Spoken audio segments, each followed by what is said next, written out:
ಹೇಳಬಹುದು. ಮುಖ್ಯಮಂತ್ರಿಗಳು ಇವತ್ತು ಬೆಂಗಳೂರು ದಕ್ಷಿಣ ಜಿಲ್ಲೆಯಲ್ಲಿದ್ದರು. ಮುಂಚೆ ರಾಮನಗರ ಜಿಲ್ಲೆ ಅಂತ ಕರೆಯಲಾಗ್ತಾ ಇತ್ತು. ಮರುನಾಮಕರಣವಾದ ನಂತರ ಮೊಟ್ಟ ಮೊದಲನೆಯ ಸಲ ಸಿದ್ದರಾಮಯ್ಯನವರು ಆ ಜಿಲ್ಲೆಗೆ ಭೇಟಿ ಕೊಟ್ಟಿದ್ದಾರೆ. ಅಲ್ಲೊಂದು ಎಜುಕೇಷನಲ್ ಇನ್ಸ್ಟಿಟ್ಯೂಷನ್ನಿನ ಉದ್ಘಾಟನೆ. ಜಾಮಿಯಾ ಮಸೀದಿ ಮತ್ತು ಮುಸ್ಲಿಂ ಚಾರಿಟೇಬಲ್ ಟ್ರಸ್ಟ್ ಇಬ್ಬರೂ ಸೇರ್ಕೊಂಡು ಒಂದು ಅವರು ನಿರ್ವಹಣೆ ಮಾಡುವಂಥ ಒಂದು ಎಜುಕೇಷನಲ್ ಇನ್ಸ್ಟಿಟ್ಯೂಟ್ ಕಟ್ಟಿದ್ದಾರೆ. ಅಂದರೆ LKG ಇಂದ ಹಿಡಿದು ಡಿಗ್ರಿ ತನಕ ಇನ್ಕ್ಲೂಡಿಂಗ್ ITI ಅದು ಇದು ಎಲ್ಲ ಸೇರ್ಕೊಂಡು ಕಟ್ಟಿರುವಂಥದ್ದಿದು. ದಾರುಲ್ ಖುರಾನ್ ಕ್ಯಾಂಪಸ್ ಅಂತ ಕರೀತಾರೆ ಇದಕ್ಕೆ. ಇದರ ಲೋಕಾರ್ಪಣೆ ಕಾರ್ಯಕ್ರಮ ಸ್ವತಃ ಮುಖ್ಯಮಂತ್ರಿಗಳ ಭಾಗಿಯಾಗಿದ್ದರು. ಕಾರ್ಯಕ್ರಮ ನಡೆದದ್ದು ಮಾಗಡಿ ವಿಧಾನಸಭಾ ಕ್ಷೇತ್ರದ ವ್ಯಾಪ್ತಿಯಲ್ಲಿ, ಬಿಡದಿ ಹತ್ರ ಬನ್ನಿಕುಪ್ಪೆ ಅಂತ ಊರಿನಲ್ಲಿ. ಮಾಗಡಿ ಶಾಸಕರಿಲ್ಲ. ಸರ್ಕಾರಿ ಕಾರ್ಯಕ್ರಮ ಆದರೆ ಪ್ರೋಟೋಕಾಲ್ ಇರುತ್ತೆ, ಸ್ಥಳೀಯ ಶಾಸಕರು ಅಧ್ಯಕ್ಷರಾಗಬೇಕು, ಕಾರ್ಯಕ್ರಮದ ಅಧ್ಯಕ್ಷರು, ಅದೆಲ್ಲ ಇರುತ್ತೆ. ಬಟ್ ಇದೊಂದು ಖಾಸಗಿ ಕಾರ್ಯಕ್ರಮ. ಆದರೆ ತಮ್ಮ ಜಿಲ್ಲೆಗೆ ಮುಖ್ಯಮಂತ್ರಿಗಳು ಬರ್ತಾರೆ ಅಂದರೆ ಶಾಸಕರುಗಳು, ಆ ಜಿಲ್ಲೆಯ ಶಾಸಕರುಗಳೆಲ್ಲ ಅಲ್ಲಿ ಸೇರಿರ್ತಾರೆ. ಅದು ಸಾಮಾನ್ಯ, ನಾರ್ಮಲಿ ನಾವು ನೋಡುವಂಥದ್ದು. ಪ್ರೋಟೋಕಾಲ್ ಪ್ರಕಾರ ಬರಲೇಬೇಕಾಗಿತ್ತು ಅಂತ ನಾವು ಹೇಳ್ತಿಲ್ಲ, ಪದ್ಧತಿ ಅದೊಂದು. ಮಾಗಡಿಯ ಶಾಸಕರು ಬಾಲಕೃಷ್ಣ ಅವರು ಆಸ್ಟ್ರೇಲಿಯಾ ಟೂರ್ನಲ್ಲಿದ್ದಾರೆ. ಓಕೆ, ಆಸ್ಟ್ರೇಲಿಯಾ ಟೂರ್ನಲ್ಲಿದ್ದಾರೆ, ಆ ಕಾರಣಕ್ಕೆ ಬರಲಿಲ್ಲ ಅನ್ನೋಣ. ಆದರೆ ನೆನಪಿಟ್ಕೊಳ್ಳಿ, ಅವರು DK ಶಿವಕುಮಾರ್ ಅವರ ಕಟ್ಟರ್ ಬೆಂಬಲಿಗರು.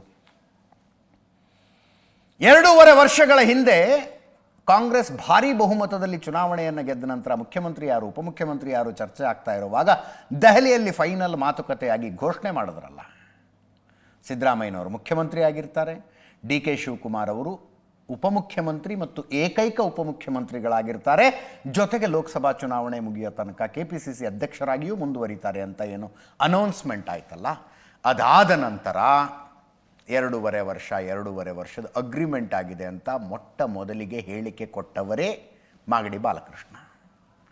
ಅವರ ಕ್ಷೇತ್ರಕ್ಕೆ ಮುಖ್ಯಮಂತ್ರಿಗಳು ಬಂದಿದ್ದಾರೆ. ಅವರು ಆಸ್ಟ್ರೇಲಿಯಾ ಪ್ರವಾಸದಲ್ಲಿದ್ದಾರೆ. ಅಫ್ಕೋರ್ಸ್ ಈ ಆಸ್ಟ್ರೇಲಿಯಾ ಪ್ರವಾಸ ಅಂದರೆ ಏನು, ಸಿದ್ದರಾಮಯ್ಯನವ್ರು ಬರ್ತಾರೆ ಅಂದ ತಕ್ಷಣ ಟಿಕೆಟ್ ಬುಕ್ ಮಾಡಿಸ್ಕೊಂಡು ಹೋಗ್ಬಿಡೋದಕ್ಕಾಗೋದಿಲ್ಲಪ್ಪ, ಮೊದಲೇ ಪೂರ್ವ ನಿರ್ಧಾರಿತ ಅಂತ ಅನ್ನೋಣ.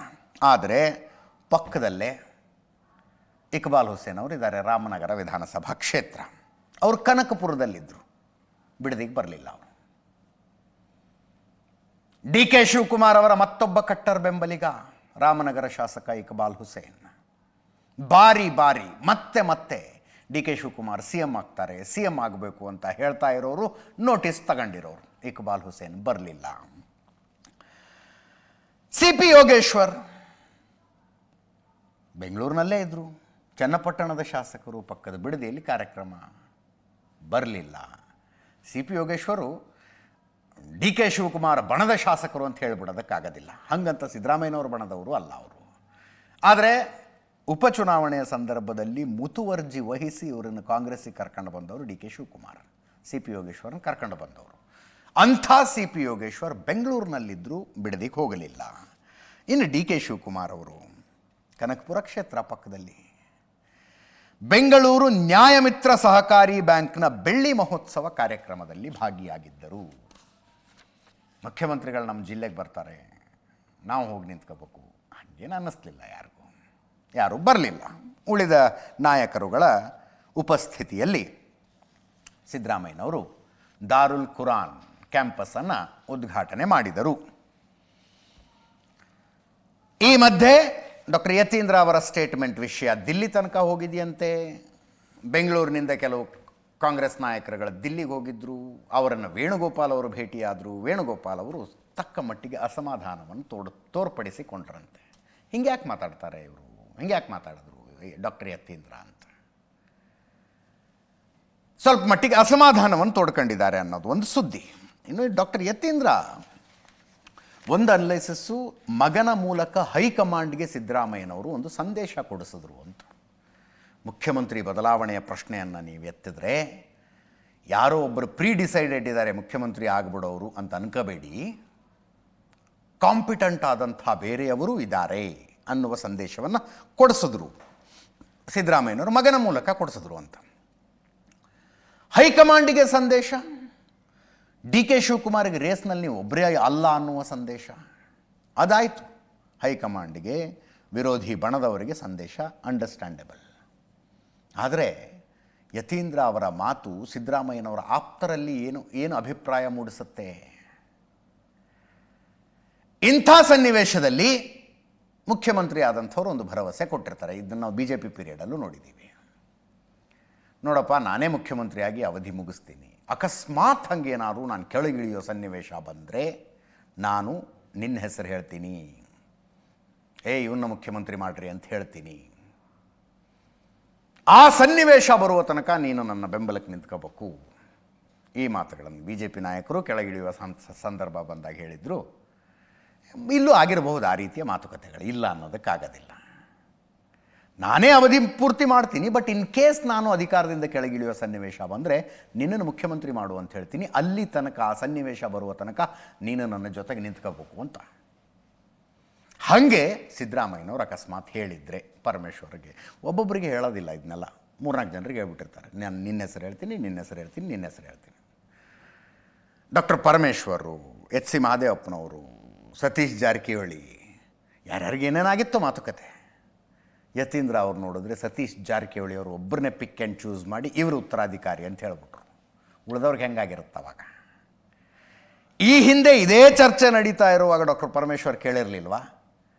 ಅರ್ಧ ಪೀರಿಯಡ್ ಅವರಂತೆ, ಅರ್ಧ ಪೀರಿಯಡ್ ಇವರಂತೆ, ನೀವೇ ಮಾತಾಡ್ಕೊಂಬಿಟ್ರೆ ನಾವ್ಯಾಕಿದ್ದೀವಿ ಇಲ್ಲಿ ಅಂತ ಡಾಕ್ಟರ್ ಪರಮೇಶ್ವರ್ ಕೇಳಿರಲಿಲ್ವಾ?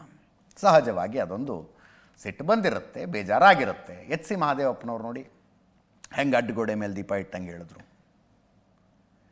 ಇಂದಿರಾ ಗಾಂಧಿ ಮೃತಪಟ್ಟಾಗ ಮುಂದ್ಯಾರು ಅನ್ನೋ ಪ್ರಶ್ನೆ ಇತ್ತು, 8-10 ಜನ ಉಟ್ಕೊಂಡ್ಬಿಟ್ರು ಅಂದರು ಅವರು. ಯಾರೂ ಅನಿವಾರ್ಯವಲ್ಲ ಪಕ್ಷಕ್ಕೆ ಅಂತ. HC ಮಹದೇವಪ್ಪ ಹಿಂಗೆ ಯಾಕೆ ಹೇಳ್ದ ಅನ್ನೋದನ್ನು ಅನಲೈಸ್ ಮಾಡಿ ನೀವು ಅಂತ ಬೇರೆ ಮಾಧ್ಯಮಕ್ಕೆ ಹೇಳ್ತಾರೆ ಅವರು. ಹಿಂಗೆ ಯಾಕೆ ಹೇಳ್ದ ಅನ್ನೋದನ್ನು ಅನಲೈಸ್ ಮಾಡಿ ಅಂತ. ಅರ್ಥ ಆಯಿತು ಮಹದೇವಪ್ಪನವ್ರೆ, ನೆನ್ನೆನೇ ಅರ್ಥ ಆಯಿತು ನೀವು ಹೇಳೋದಾಗಲೇ ಹಿಂಗೆ ಯಾಕೆ ಹೇಳಿದ್ರಿ ಅನ್ನೋದು. ಡಾಕ್ಟರ್ ಪರಮೇಶ್ವರು ಹಂಗೆ ಅಂತಿದ್ದಾರೆ. ಸೈದ್ಧಾಂತಿಕ ವಿಚಾರಕ್ಕೆ ಹೇಳಿದ್ದು ಮುಖ್ಯಮಂತ್ರಿ ಸ್ಥಾನಕ್ಕಲ್ಲ ಅದು ಅಂತ. ಅಂದರೆ ಸಿದ್ದರಾಮಯ್ಯನವರ ಸುತ್ತಲೂ ಇರುವವರು ಅಹಿಂದ ನಾಯಕರುಗಳು ಅನ್ನಿಸಿಕೊಂಡಂಥವರಲ್ಲೇ ಒಂದು ಅಸಮಾಧಾನ. ಅದು ಕೇಳಿಸ್ಕೊಳ್ಳಿ ಒಮ್ಮೆ. ಸತೀಶ್ ಜಾರಕಿಹೊಳಿ ಅವರು ಸಿದ್ದರಾಮಯ್ಯ ನಂತರ ಉತ್ತರಾಧಿಕಾರಿ ಅಂತ ಉತ್ತರಾಧಿಕಾರಿ ಅಂತ ಹೇಳಿದಾರ. ನನಗೆ ಅನ್ಸೋದು ಅದು ಲೀಡರ್ಶಿಪ್ಪಿನ ಲೆಕ್ಕದಲ್ಲಿ ಮಾತಾಡಿಲ್ಲ ಅವರು. ಅವ್ರು ಮಾತಾಡಿದ್ದು ಸರ್ಕಾರದ ಪಕ್ಷದ ಬದ್ಧತೆ ಬಗ್ಗೆ, ಸಮಾಜದ ಬದ್ಧತೆ ಬಗ್ಗೆ ಮಾತಾಡಿದ್ದಾರೆ. ಸ್ವಾಭಾವಿಕವಾಗಿ ಸತೀಶ್ ಜಾರಕಿಹೊಳಿ ಅವರು ಹಿಂದೆ ಅಹಿಂದ ವರ್ಗದ ಆರ್ಗನೈಸೇಷನ್ ಅಲ್ಲಿ ಇನ್ವಾಲ್ವ್ ಆಗಿದ್ರಿಂದ ಅವರಿಗೆ ಆ ಬದ್ಧತೆ ಇದೆ ಅನ್ನೋ ಮಾತನ್ನ ಹೇಳಿದ್ದಾರೆ. ತಪ್ಪೇನಿಲ್ಲ. Come gentleman you should lead ಅಂತ ಯಾರು ಹೇಳಿದೆ ಹೈಕಮಾಂಡ್? ಹೇಳಿದ್ಯಾ? ಕಾಂಗ್ರೆಸ್ ಹೈಕಮಾಂಡ್ ಹೇಳಿದಾರಾ? Then why are you bothering? There are so many people who are ideologically committed. There are so many leaders in Congress. Plenty of them are ideological. Ideology ಇರೋದೇ ಕಾಂಗ್ರೆಸ್ ಇರೋದು. ಕಾಂಗ್ರೆಸ್ ಇರೋದೇ ಐಡಿಯಾಲಜಿಗೋಸ್ಕರ. ಹೀಗಾಗಿ ನೋಡ್ರಿ, ವ್ಯವಸ್ಥೆನಲ್ಲಿ ಯಾರೂ ಅನಿವಾರ್ಯ ಅಲ್ಲ. ಇಂದಿರಾ ಗಾಂಧಿ ಅವರು ಹೋಗ್ಬಿಟ್ರು, ಏನಪ್ಪ ಮಾಡೋದು ಅಂತಿದ್ರು. So many people have emerged. Nobody is inevitable ಸಿಸ್ಟಮ್ನಲ್ಲಿ. ಆ ಸನ್ನಿವೇಶ ಬಂದಾಗ ಕಾಂಗ್ರೆಸ್ ಹೈಕಮಾಂಡು ತೀರ್ಮಾನ ಮಾಡುತ್ತೆ, ಲೀಡರ್ಗಳು ತೀರ್ಮಾನ ಮಾಡ್ತಾರೆ. ಹೀಗಾಗಿ ಉಳಿದವೆಲ್ಲ ಸುಮ್ಮನೆ ಚರ್ಚೆ ವಿಷಯಗಳಷ್ಟೇ. ನನ್ನ ಹೇಳಿಕೆನ ಮಾಡಿ ಅಷ್ಟೇ. ವ್ಯವಸ್ಥೆಗೆ ಯಾರು ಅನಿವಾರ್ಯವಲ್ಲ ಅಂತ ಹೇಳಿದ ಮೇಲೆ you begin the press people you should analyse. ಇಲ್ಲ, ಅದು ನಿಮ್ಗೆ ಆಗ್ಬೇಕು ಅನ್ನೋ ಆಸೆ ಇದ್ರಲ್ಲ? ಇಲ್ಲ ಯಾವುದು ಆಸೆನೂ ಇಲ್ಲ, ಸದ್ಯಕ್ಕೆ ಅದು ಅವಶ್ಯಕತೆನೂ ಇಲ್ಲ. ಚರ್ಚೆ ಮುಂದೆ ನೋಡೋಣ. ಇಲ್ಲ, ಅದು ನಿಮ್ಮ ಪಕ್ಷದೊಳಗಡೆ ಚರ್ಚೆ ಆಗುತ್ತೆ. ಇಲ್ಲ ಸಾರಿ, ಅದ್ರ ಬಗ್ಗೆ ನಾ ಏನಿಲ್ಲ ಹೇಳ್ರಿ. ಬೆಂಗಳೂರಾಗೆ ಸಂಬಂಧಪಟ್ಟವ್ರು ಹೇಳ್ಬೇಕಂತ ನಾ ಏನಿಲ್ಲ.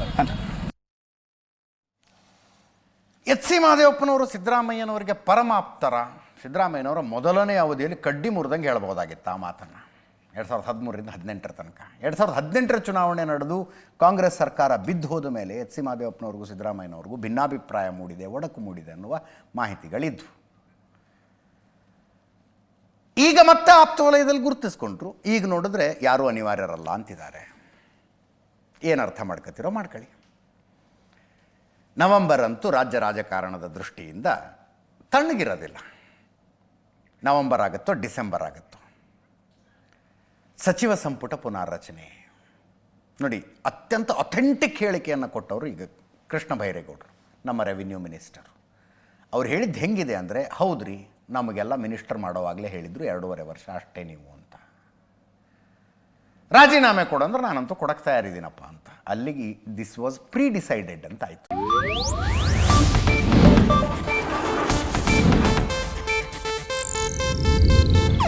ಇದು ಏಷ್ಯಾನೆಟ್ ನ್ಯೂಸ್ ನೆಟ್ವರ್ಕ್ ಪ್ರಸ್ತುತಿ.